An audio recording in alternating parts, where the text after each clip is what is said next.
Hey guys, welcome back to my YouTube channel Kirtana's Vlog. How are you all? I'm fine.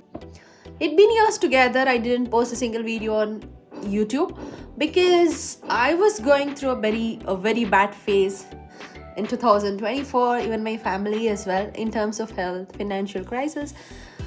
We went through a lot in 2024, so I couldn't concentrate more on my Instagram as well and YouTube too. Yeah. So apart from that, the very good news is even in 2024, I didn't stop traveling. I traveled like 6 to 7 countries altogether. It was like amazing. The one question which I get everywhere when I post something on Instagram or YouTube is like, I'm a vegetarian, and how do I survive going to other countries as a vegetarian? So here is my secret, and I just want to share some of the things as a vegetarian. How do I survive in other countries? So let's get started with the video. Being vegetarian and traveling out of country is a bit tough because in terms of food I have faced a lot. Not only in out of country, like I've traveled to another states within India, like for example Kerala I've traveled, and Agra. So different states here as well. In terms of food, oh my god, I'm very strict in terms of food. I don't eat food like if that hotel has both vegetarian non-vegetarian, I don't eat it there as well. When it comes to food, I'm very strict and I'm very restricted. So being a vegetarian, I've traveled 6 to 7 countries, and many people are asking me, how do you survive being a vegetarian and out of countries? So I'm gonna share my personal experience, so that would be useful for you as well. So let's get started with the video. The first country which I traveled back then was Dubai. Dubai was like I didn't find a food like I didn't indulge, like I'm out of my country and I want some South Indian food because I'm a South Indian girl. I'm from Karnataka. Rice is my favorite, one of my favorite. In a day, without a rice is like a day wasted. So I am a girl who love rice. Even in Dubai, I was searching for rice, anna sambar, we say in Kannada, anna sambar, and idli dosa. It is not idli dosa, it is like idli dosa. I'm a fan of it.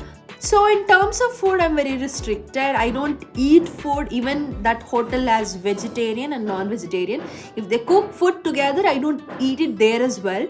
So in Dubai, we had many vast amount of options for vegetarians. One hotel that was Sarvana Bhavan. So you might know Sarvana Bhavan is very good in terms of vegetarian. They give a proper vegetarian food for both North Indian and South Indian. So in Dubai, it was not that tough for me. But even before going to there, my first preparation would be that I do some Google search. Like if I'm going somewhere and so for example, I'm choosing Dubai. So before going to Dubai, near to my hotel, what are all the veg hotels they have? I'm gonna do research on that because if you don't have food, you cannot just have enough amount of energy to travel, right? Food is a very main source for us. Even after that, even after researching, the toughest task would be after going there, there will be a different scenarios. Why? Because you might see how far is the hotel from like the vegetarian hotel from the hotel which you have stayed. Again comes a travel, so you will have many options like by walk or some taxis.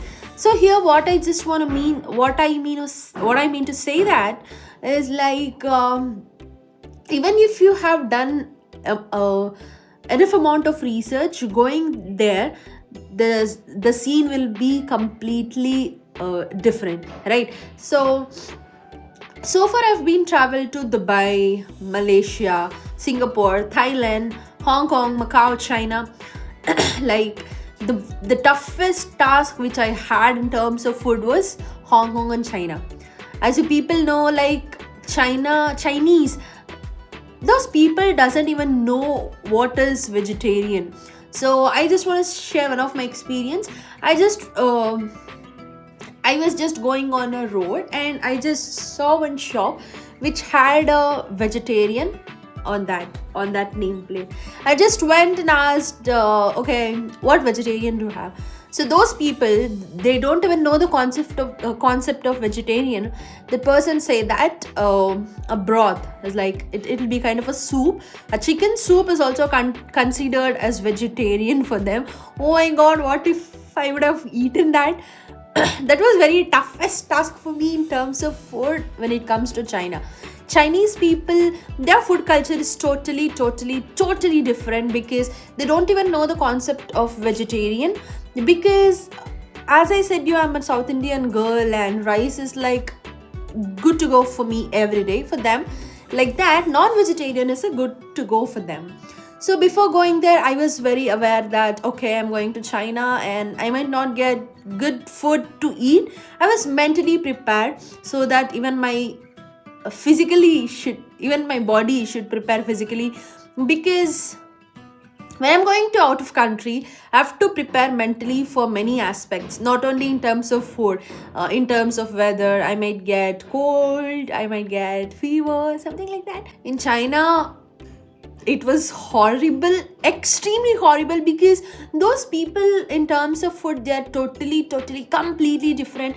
As you see in India, like you have a mutton stall, you'll have sheep, goats, chicken, I don't know completely. So I've seen those sort of meats on roadside. Like that, the same way those people had snake meat, octopus, and I've seen crocodile meats, frog, duck, what not. They eat everything, they eat every insect. They just do a fry, they just do some masala and they just give it to you.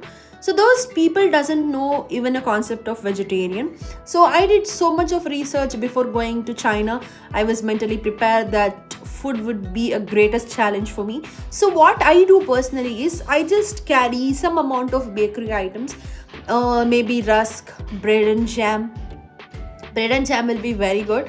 And in some airline doesn't allow you to carry some masalas items as well. So some airlines have restricted that. So what I'm going to suggest to you, that carry some bakery items so that you can survive for 2 to 3 days. For me personally, whenever I travel out of country, I take two things which is very mandate. Like I take bread and jam, like it's something I can survive, and rusk as well. So something like that I just carry from my home. So for food for 2 to 3 days I can just survive. Trust me, even in Malaysia, those people had more sort of a pork, and even they were not knowing the concept of vegetarian. So even in Malaysia, I didn't eat completely for 2 days. As I mentioned you before, in terms of food, I'm very restricted. I don't even eat if the hotel has both veg and non-veg. Yeah, it's kind of bit weird, or it's kind of bit difficult for me when I travel out of country.